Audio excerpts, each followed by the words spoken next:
What is up, guys? Lord Nick here, bringing you another League of Legends related video. In this video, guys, I want to give you some tips and tricks to help you mentally win the battles in League of Legends. One of the biggest battlefields that is commonly avoided by most players is your own mental battlefield. This is the thing that will determine more games and will determine if you can climb or not. So these little tricks of learning, and I say tricks, these are some advice to help you learn how to get that mental state better to help you improve.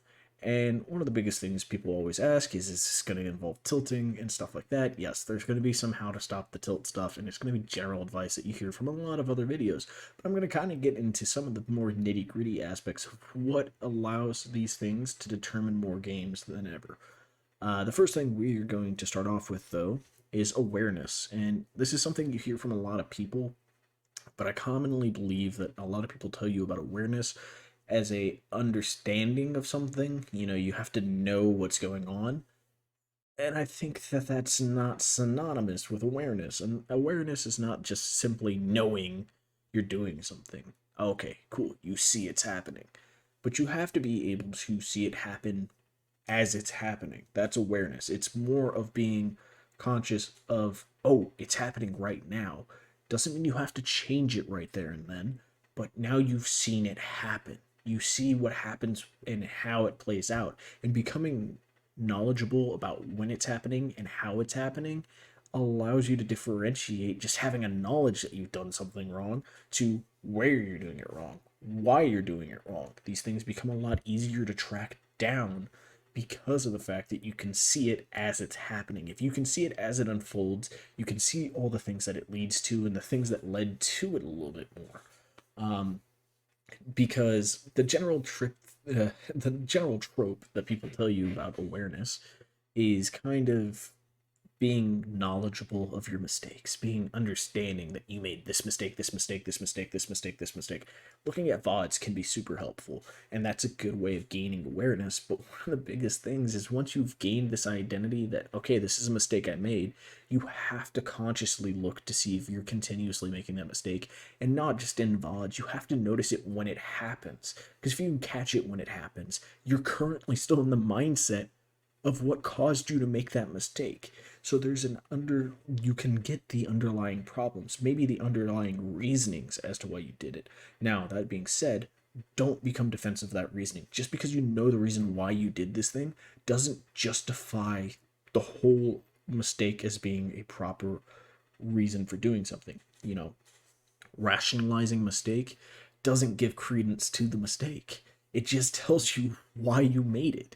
And that's okay. Being accepting of the fact that you can make mistakes is another big aspect of awareness. You have to be okay with the fact that you're going to make mistakes and that there's going to be possibilities of losing games that you didn't make any mistakes in.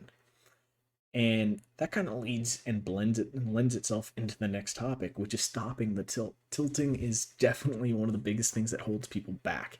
And you can say, well, pro players tilt, everybody tilts. Yeah, but it's how you address the tilt and how you go about preventing it in the future games or trying to stop it. Some people market it, and so they just tilt to make money, and they just naturally are good, and they're able to bend tilting into a profitable thing, and that encourages them to be good. They gain an outside encouragement to keep tilting, yet still maintain being good. Tyler One is an extreme example of this, where he has marketed himself off of being extraordinarily angry and tilted at all frickin' times of the day. That being said, he had a lot of skill to back it up, and when he is off stream, he's actually playing his games. Now, that being said, he's still somewhat of a tilter, but he plays a lot more seriously when he is off stream than when he's on stream. So, that's his way of taking a breather, per se, is not being his personality. So for you this isn't a personality for you. This is just something that you do. Everybody tilts, everybody plays bad from time to time. Understanding that that is something that can happen helps you in the future, because you're gonna get upset. You're gonna want to quit the game. You're gonna want to have these issues. Maybe you don't. Maybe you don't have any of these issues, but maybe you're just getting really down on yourself and feeling depressed about things. There's a lot of different ways that tilt can manifest, and some of those ways are present in my previous podcast. Me and my buddy Sarcasm talk about it, and I go over 5 stages of tilt. And these are 5 common stages that I kind of go over. And these 5 common stages are ones that I think I see the most, or I generally will find myself in a time to time. Feel free to check out the podcast, guys. It's on my channel, and it kind of goes over a lot more of tilting in depth. But to prevent tilt, or to fight tilt, or to combat it, you have to learn tips and tricks for that. And the standard one, everybody says take a breather. This is really important. And take a breather can be completely different for different people. Some people, it's just come back and playing normals with your friends. And I really think that this is a great one. And I think this is a really good one.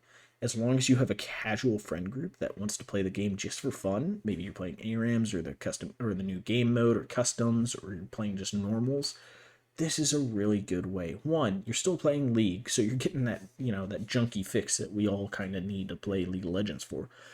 But you're also getting to have fun, and it rekindles that love and care you have in the game. The biggest aspect of why tilting is bad isn't necessarily you're getting angry. Cool, you're getting upset at mistakes. That's human, and that's actually not a bad thing to be upset at mistakes. What happens is you start playing worse, and you start losing your motivation for why you're playing, why you're trying to play well in the first place. It goes from, well, I'm trying to play well because I want to improve, I want to be a better player, and I have a long set goal, to I want to win. And sometimes when your urge to win is your only thing there, you lose the care and love and the actual ability to play better, because you're just not caring as much about how you're playing. You're focused so hard, you're tunneled so hard on the outcome, you're not focusing on the journey. And if you don't focus on the journey, God knows it's going to take a lot longer to get there, right? Like, if you're not focused in on where you're going, unless you could beaten the, you've gone down this path so many times that you can just kind of phone it in, it takes you forever to get somewhere. You might take a wrong turn if you're not focused. Focusing on your own self and your gameplay is important, and tilting stops that. And so taking a break from the game is a great thing. Playing another game is a great thing. Playing games with friends is a great thing. Find that thing that allows you to relax. Ranked is your stress, find a de-stressor. That's the biggest thing. And when you have de-stressed enough, you need to then focus on the mistakes that you made when you were stressed. Focus on how to turn that stress into a tool and not a disability. All right? Like, you can't keep disabling yourself in ranked. If you want to improve, you have to find ways to allow yourself to flourish, to show that care, that love, and such you have for the game, to allow yourself to improve. Because once you want to improve, once you want to get better, once you want to climb, because of the factors that you enjoy, you want to play League of Legends, that's where you can actually get better. When you want to get better and you want to climb and you want to do these things just because you feel like you need to, when it feels like a need, it feels like a have to, it becomes almost like a job. And when it becomes almost like a job, guess what? We all kind of phone it in our jobs, guys. Unless you're doing your dream job, you kind of just phone it in. You can't say you don't. Everybody has hobbies. Everybody does something outside of work, and you'd much rather do those things outside of work.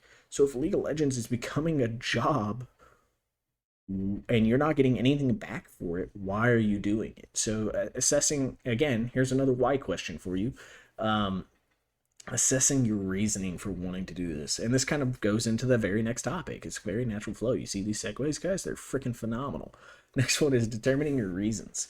And determining your reasons can mean a lot of things. This means that you got to figure out what your overarching goal is. So if you have a goal for the end of the season, right? Like, say this season, your goal is to make it to platinum.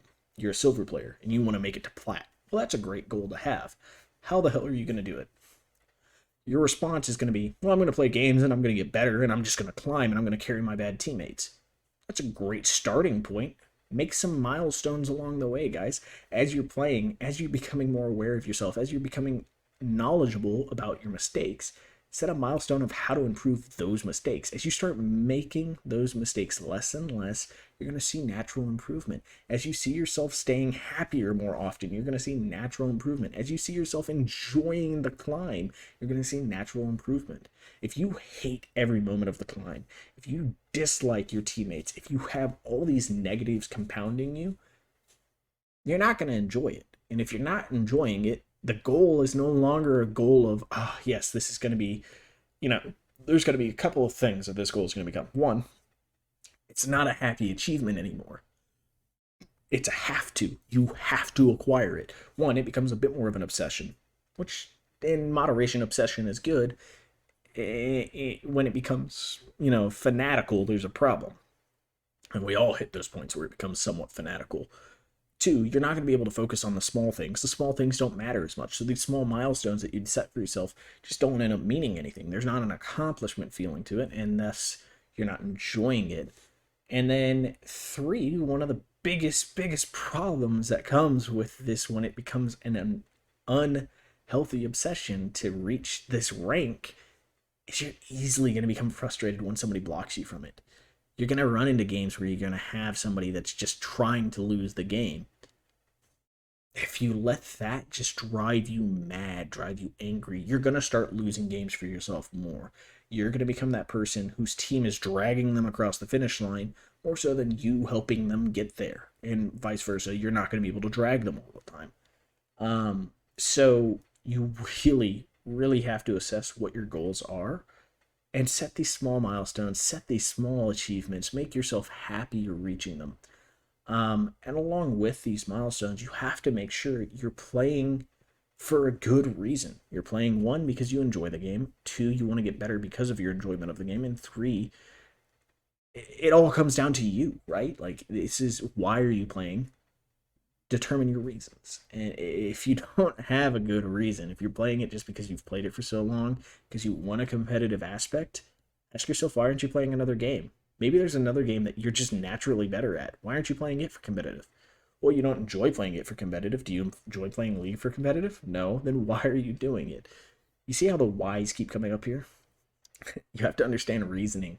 You have to understand logic. And if there is none, well, logically, you shouldn't be doing it. If you don't have anything to back it up, to help you figure out your reasons for stuff, then you need to sit down and address that. And you have to figure it out. And ultimately, if you haven't picked up the theme of this video, you are the only thing that's going to determine if you're going to climb, if you're going to quit, or if you're just going to be stuck. All right? Like, doesn't matter how bad your teammates are. You can't control them. What you can control is you. And so that's the biggest thing about this video. Is you have to learn to control you. You have to learn how to control the elements you can control. And all the things I just listed are things that are all within the possibility of how you're going to control them. I gave you a few tips here or there on how to do such things. And it ultimately comes down to, I can't tell you any other specifics because there's none that are going to apply to you, every one of you. Each one of you has to figure that out for yourself. Once you have, you can use these tricks that I'm telling you, and you can learn to assess yourself, and you're just going to naturally climb. And I hope you guys enjoy this video. I really like making these videos, even if this specific video took me like 17 tries. Don't know if that's correct. Probably somewhere in that neighborhood between microphone errors and just some really stupid errors on my end. It took me a lot of time to make this damn video. Anyhow, I hope you guys enjoy it. I hope you guys enjoy all my videos, and I hope to see you guys in the next video. Leave a like, a comment, tell me how you liked it, tell me what you want to see more of. And I hope to see y'all again. So everybody, have yourselves a wonderful, wonderful day. See you later, guys.